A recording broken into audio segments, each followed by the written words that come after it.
Hey everyone, welcome back to another episode of Integrative You Radio. Getting it. I like literally don't know why I can't just say radio normally. You're not a normal human being. But we're bringing you a very interesting topic that we were talking about this morning as we were actually enjoying coffee out by the pool. And I was like, and this was partly stemmed from a previous conversation I was having with a client as well. And there's so many people that drink coffee in the world. Some drink it for pleasure, some drink it to wake them up in the morning, but there's a lot of people that drink it because it helps them go to the bathroom. Like, do we agree or no? Stimulates that shit reflex. That is a very scientific textbook term. Yes, indeed, my friend. Uh, Maybe that'll but be the title for the podcast.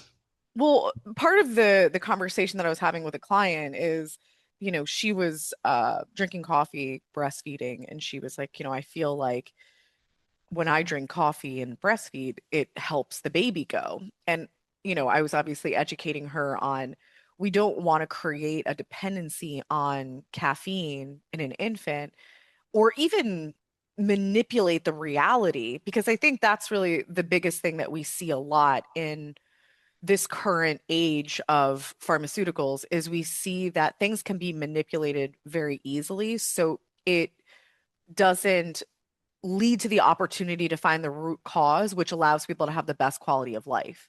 If you get headaches, you can take a Tylenol, a Motrin, acetaminophen, you can take those things. You don't necessarily, you're not pained enough to figure out the root cause and deal with it. But the thing is if you have headaches, you have elevated blood pressure in your intracranial vessels, which can lead to way bigger issues later in life from dementia, Alzheimer's, stroke, etc. So we're going to be talking a little bit more about that specific topic, cardiovascular disease, in another podcast. But the point is that we could drink coffee to make us go to the bathroom, but the conversation that we were having this morning is like, what if tomorrow coffee was just gone? It wasn't on the market anymore. Like, what would be the percentage of the population that would be constipated?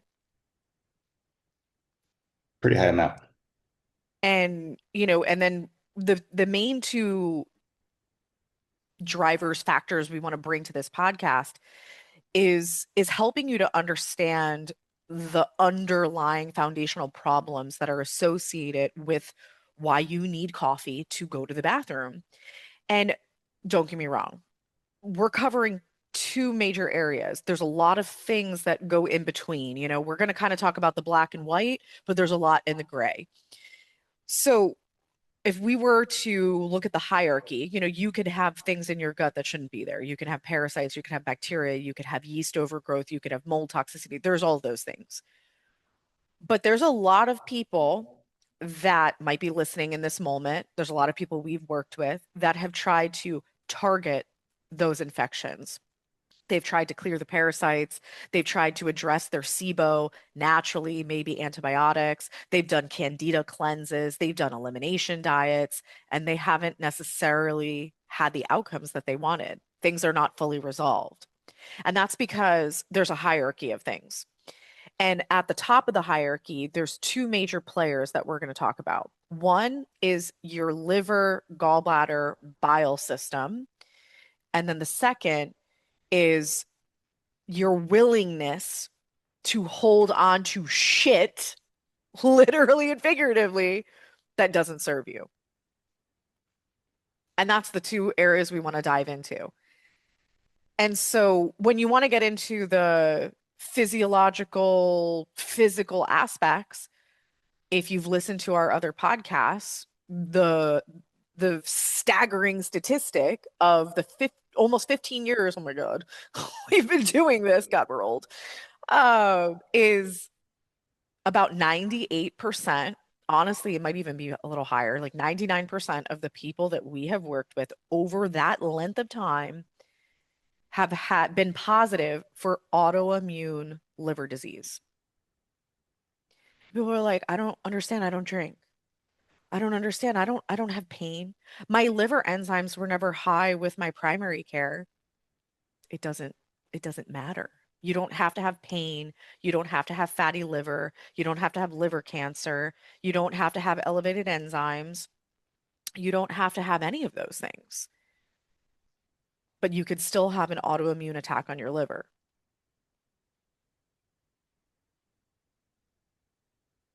So they're really not separate. We tend to say that they're separate from the two things that you talked about, the hierarchy of not wanting to let go of shit, and then there's the liver gallbladder.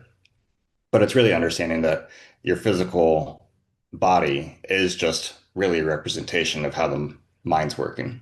Yep. So we found through clinical experience that you can get the best results working on both sides because energy is bidirectional. You can work on the liver gallbladder on the physical aspect to actually help give some extra support to the mind. But if you don't work on the mental connection, the psychosomatic connection back to the liver, the gallbladder, it's either way, it's an uphill journey if you're only working on one side. Hmm. So breaking it down quickly, the Can I liver. interject really quick Yep. so and you not lose your thought because I want people to understand what that looks like in your experience because what you just described is 100% accurate. And what happens sometimes is people embark on taking certain supplements, doing a liver gallbladder flush, maybe doing a coffee enema, which is supportive to helping the liver detox, the gallbladder bile ducts detox. Sometimes people do those physical therapies, modalities, supplements, and they are having like rage outbursts. They are crying. They feel mentally really off.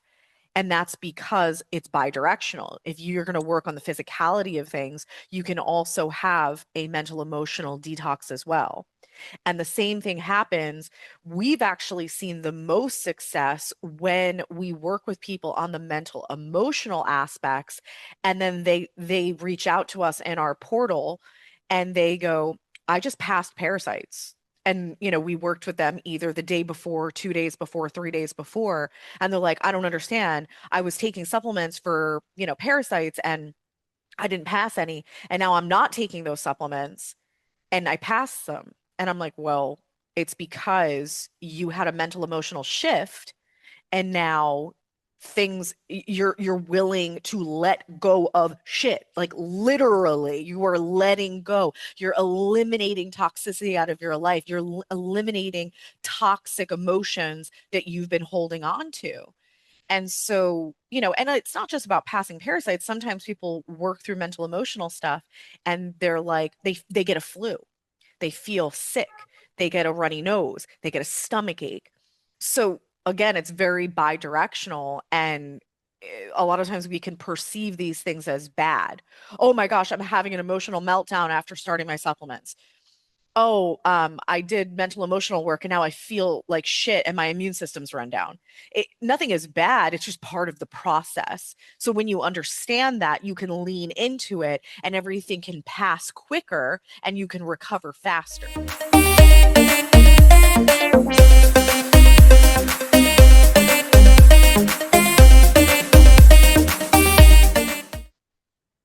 Yeah, pain isn't always a bad thing. It's 100%. just why is it created?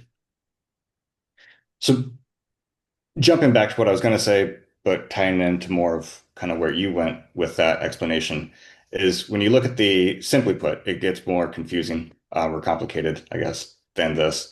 But you have the liver, the gallbladder, and the liver is in Chinese medicine kind of the storage center for your anger, your resentment, Fire. all of that. Yeah, yeah.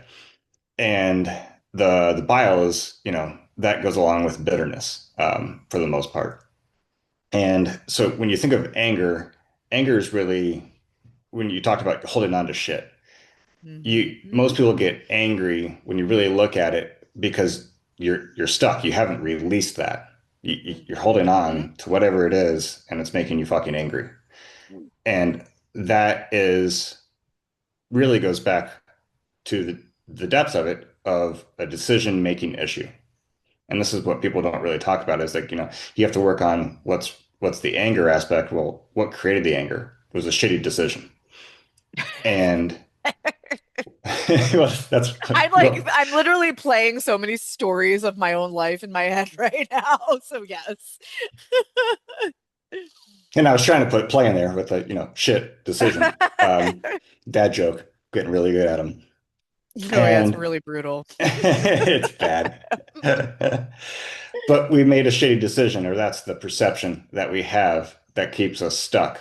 And then we create a story around being stuck, and that story tends to grow and grow and grow and grow. And we try to go back and change the story. Hence, what most therapy does is, works in the story, but the story's bullshit. It's not true.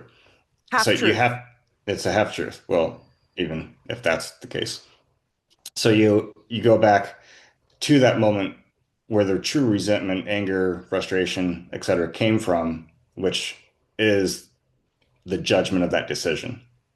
It might not be right when you made the decision because you didn't have the judgment or the splitness then. It was when you really first judged that decision.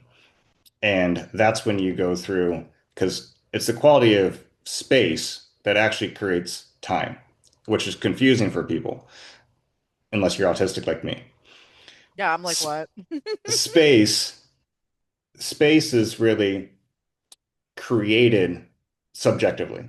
So space is created by the perception.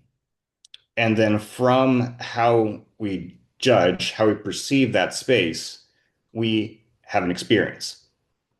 Oh yeah. And what's the tool for experience? Time. So when people we live in this universe of space-time, that's really all people are saying is perception collapses the particle into the space. And the only way we can perceive space is through time, through Mhm. experiences. So if we want to change the quality of our experience, it's not through time, it's going back and changing our perception in that moment, the space. Mhm. And that's honestly the only scientifically way this can truly occur. Well, it's like looking at the world glass full, glass empty. Like if we want to really, really, really dumb it down as much as possible for just basic understanding, it's just, you know, two people can look at the same situation, the same conversation, and perceive it in two totally different ways. You can call one person the pessimist and one person the optimist, but it's just it this is what I'm kind of describing with the half truth is nothing is all good or all bad. It could fall right in the middle. But it's the lens that you look at things from. If you We look and at the lens, you're really only set free when the awareness is both of those, the optimist yes, and the yes, pessimist. that's what I You was going to know, say. and we get taught that, don't be a pessimist, just be an optimist. But No, that's the same side, the opposite side of the same problem. yeah. You know, But it's also we fucking could, unrealistic. And this is why people become pessimistic because if you try to be optimistic and then you get burned, then you're like, oh, everybody sucks or everything sucks. But at the end of the day, well, I might as well do it's this because both it's going to protect me. sides. It's going to protect me. It's a protection. And that's one thing that I want to drive home is that it's funny. Somebody like reshared something that I posted a couple of weeks ago, and I was almost like reminded of the lesson. That's very congruent with what we're talking about. But you can use people will use their pain and use their anger. I did this for many, many years. I held I didn't know this consciously, but I was holding on to the anger of my past in order to be the driver to keep me going to achieve a certain level of achievement, success. I don't even want to call it success. That's why I'm hesitating because I was so angry of always living in a place of scarcity as a young kid that I was like, I will do whatever it fucking takes to not have that be my continued reality. So I was willing to work 80 hours a week and sacrifice myself, bend over backwards, make accommodations, this and that.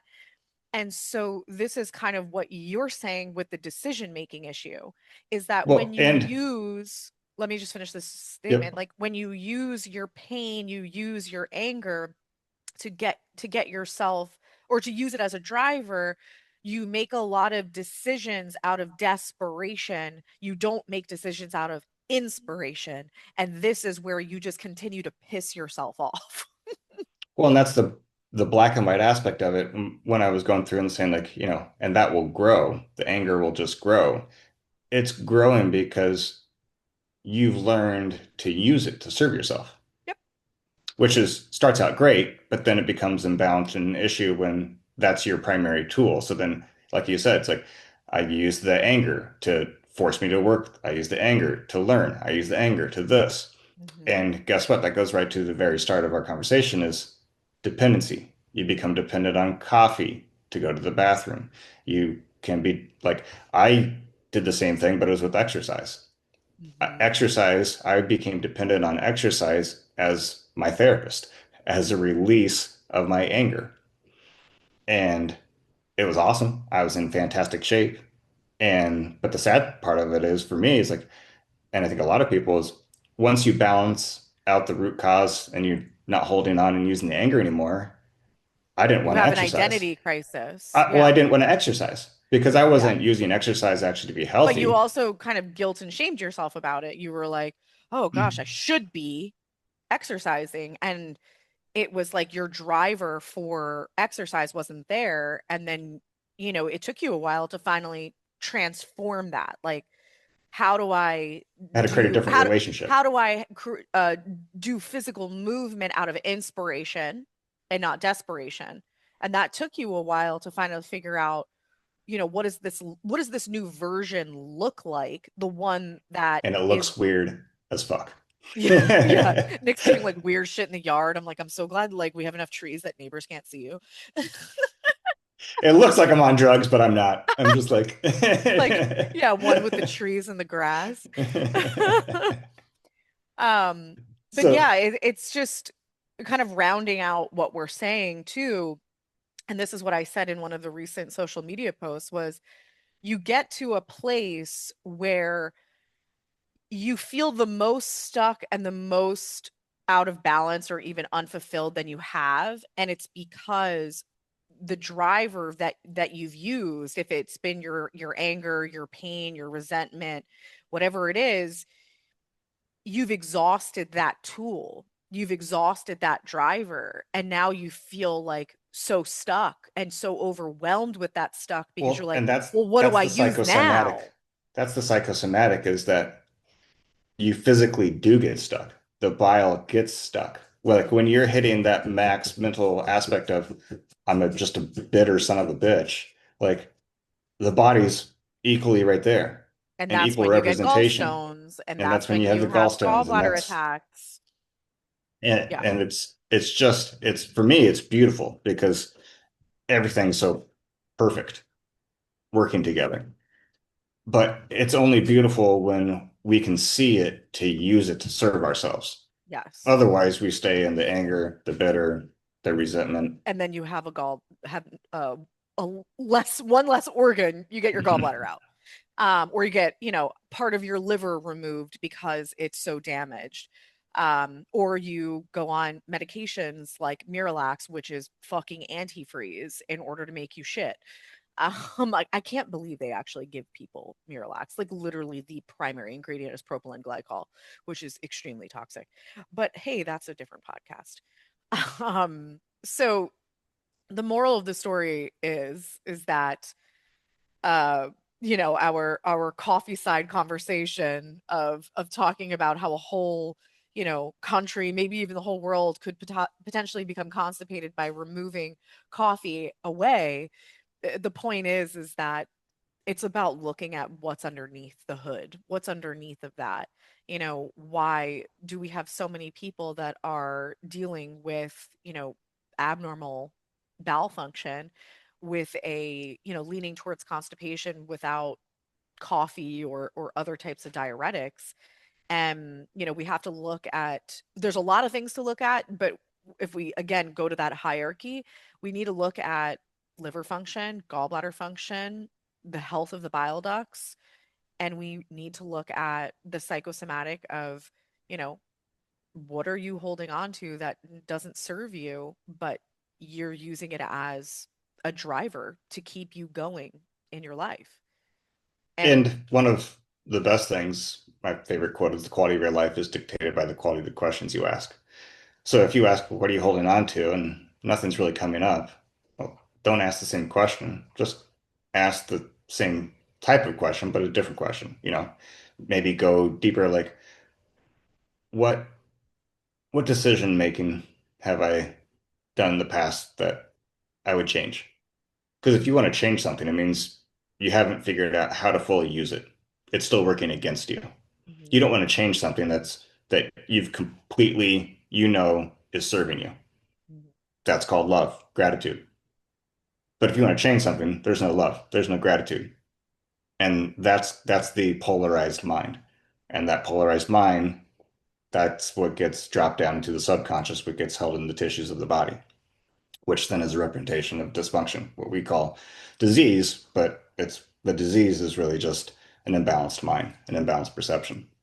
yeah. And for those of you looking for more of these tangible tools, solutions, you know, I mentioned earlier that a lot of times when people have liver dysfunction, they have completely normal enzymes. So, for most of you that have had basic blood work done, they've looked at two markers called AST and ALT, which are liver enzyme markers. Very, very, very rarely are those out of range. And, most people just get the green light, like your liver is functioning totally fine. And, two things is you can still have normal enzymes and have an autoimmune liver attack. Number two is this is not about alcohol because anything and everything is filtered through the liver. All the pesticides that are on your food, the chemicals that are in the tap water, the chemicals that are in the water that you shower in, any drugs, over the counter medications, anesthesia, all of those things are processed through the liver, plus more.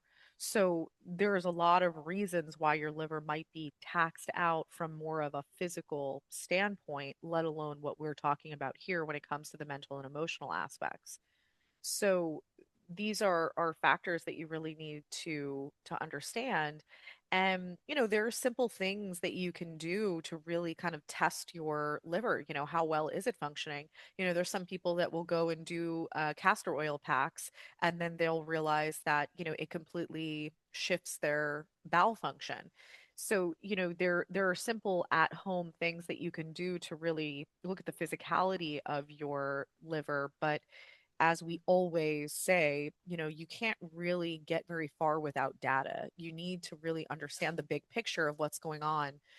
Get the blood work done for the autoimmune liver panel, and then have someone have the ability to look at the big picture of everything. The mental, the emotional, the gut, the liver, the gallbladder, the pancreas, the blood sugar, because it all works together. And so it all works together harmoniously until it doesn't. So this is one of the reasons why people have the ripple effect. They have blood sugar dysregulation, but then they also get constipation in conjunction, etc. So there's a whole intricacy of organs that work together when it comes to having properly functioning digestion. And when you go to a gastro and they only look at that and they're not looking at the liver, the gallbladder, the pancreas, the blood sugar, you have a problem because you're only getting a portion of the information.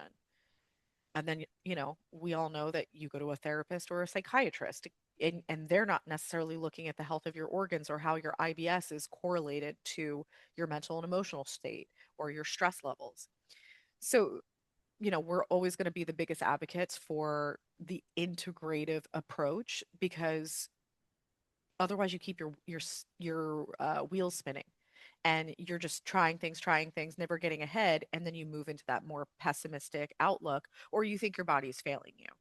And it's not. It's doing exactly what it's supposed to do, what it needs to do for adaptation and safety until you remove the roadblocks.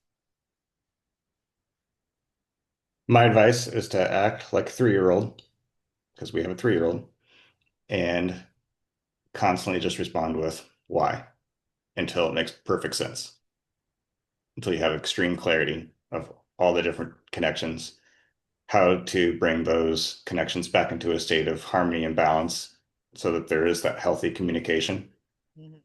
until you don't have a need to say, why? But giving yourself enough time to even process that, because, we live in a world where a phone is fucking attached to our hip, and, it's very, very easy to be constantly on, distracted, um, communicating through these smartphones. And a lot of people don't have much time to just, or don't prioritize the time to just sit, ask themselves questions, and, you know, clear enough space to get true answers. Instead, a lot of answers that we receive are from external sources. They're not from like our internal space. So it's really so important for people to give themselves some time to actually think, make decisions out of inspiration and not desperation. If you don't prioritize that, you are going to live in a state of chaos pretty consistently. I've seen it a million times. I've been it. So, I think we know it very well.